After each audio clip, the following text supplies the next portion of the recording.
Nous sommes dans le cœur historique de Bordeaux, le quartier Saint-Paul. Je ne sais pas s'il est là, Jean-Michel. Bonjour, Jean-Michel est là. Notre guide du jour est la représentante des commerçants. Vous voyez, c'est bien, les touristes passent et voient ces personnes qui sont dans la rue en train de dormir ou couchées sur des matelas. C'est une belle image de Bordeaux quand même.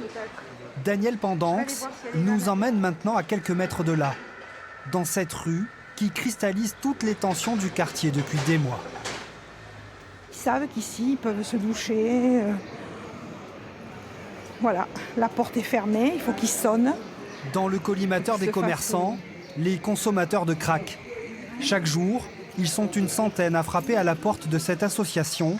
Son nom, la Case.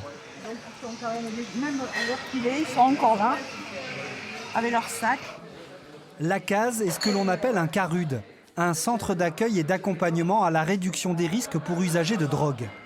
Entre ces murs, éducateurs, infirmiers et assistantes sociales se relaient pour venir en aide aux toxicomanes. Donc là, on va distribuer plutôt ce type de matériel pour le crack. Donc c'est un kit de base, donc c'est la pipe avec sa grille sur laquelle on va poser le caillou et le faire chauffer. Et on va mettre ces embouts à usage unique au bout de la pipe. Des kits comme celui-ci, l'association en distribue de plus en plus. L'explosion de la consommation de crack est donc bien une réalité à Bordeaux. Entre 2019 et 2020, il y a eu une augmentation de 67% du matériel pour la consommation de crack qui a été délivré chez nous, ce qui signifie donc une forte augmentation de la consommation. Si la consommation de crack explose, elle n'est que la partie émergée de l'iceberg. La plupart des usagers sont polytoxicomanes. C'est le cas de Bruno. À 35 ans, il est un habitué de la Case. C'est pas une salle de shoot, c'est pas un endroit où on consomme. C'est un endroit où on est accompagné, on est aidé, et où on peut aller chercher du matos pour faire ça proprement, quoi. Et ça vous fait du bien, cet accompagnement ? Ah oui, c'est sûr, c'est pas une bouffée d'oxygène, mais ça permet de boire un petit café, voir du monde. Voilà, c'est tranquille ici, ils ne nous prennent pas la tête.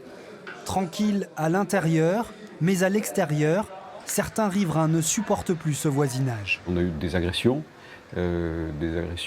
plusieurs agressions de mes enfants, mon chien, ou quand on passe en voiture, il tape sur la voiture, il crache dessus. On peut parfois pas sortir de chez nous parce qu'il y a quelqu'un qui dort devant et il a son chien qui n'est plus sécurisé. Et donc ça veut dire qu'on ne sait pas comment on va faire.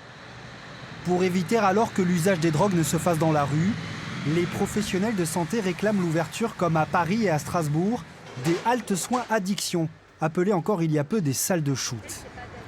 La mairie, interpellée par les riverains, renvoie l'État à ses responsabilités.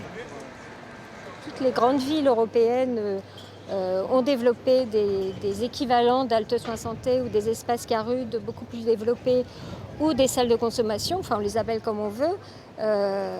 Effectivement, à Bordeaux, on n'a pas ça. Le crack à Bordeaux, une réalité devenue impossible à cacher.